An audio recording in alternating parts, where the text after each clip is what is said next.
Hello, Matt and I are here in Regina with 3 families.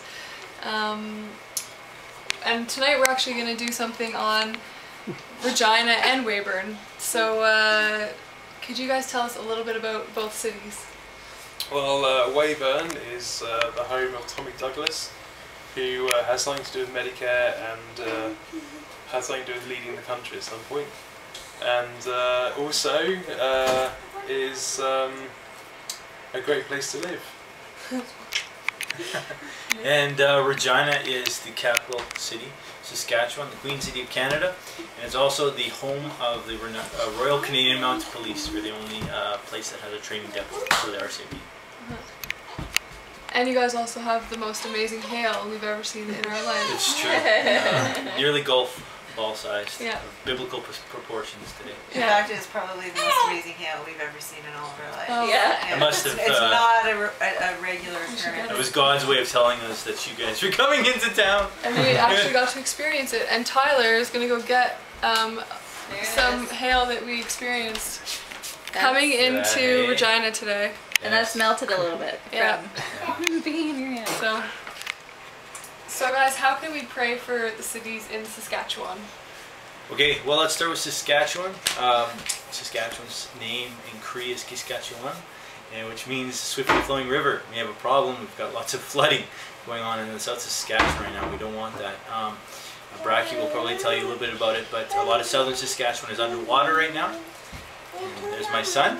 And, it's okay. And it's a big issue because our main income in Saskatchewan comes from farming and from rigging, from oil, and unfortunately both of those industries are affected by the flooding. So we would love Canada to pray for Saskatchewan that the Lord would dry up the waters.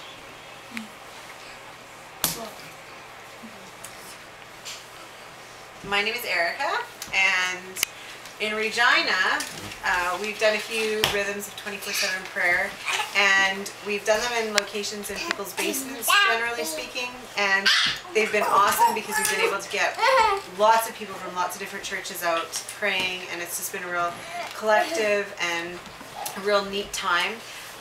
But right now the passion just isn't there, and the heart for prayer just doesn't seem to be happening. So it's really our prayer that God begins to light the fire in people's hearts in Regina to pray and just to seek His face and really to become more alive in Him. Just kind of put other things aside and seek Him as a collective group, not just one church. We also have a lot of issues in all of Saskatchewan with poverty and just a lot of low-income families that can't afford housing. There's a 0 vacancy rate in Regina, and it's just a really hard time for families to find a place to live. And a lot of the families that are affected are First Nations families, and I think a lot of our First Nations families have struggles with addiction issues and past family history of addictions and abuse as well. And I think as Christians in Regina and Saskatchewan, we need to be praying for these families, praying for the First Nations people as a whole.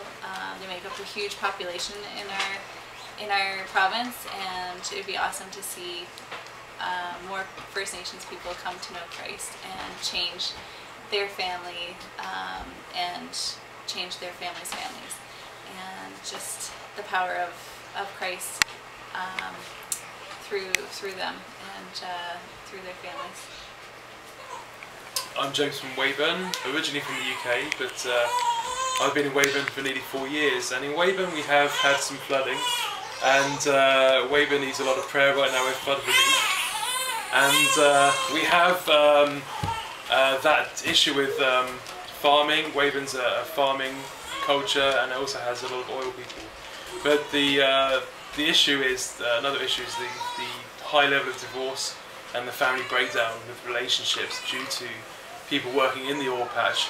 And so it brings with it economic highs, but also relational lows. So Weyburn and Saskatchewan needs prayer for relationships as well. Well, thanks so much, guys, for sharing all this and sharing this with the rest of Canada too, so we could be praying for you. And all the best as you progress. Thanks.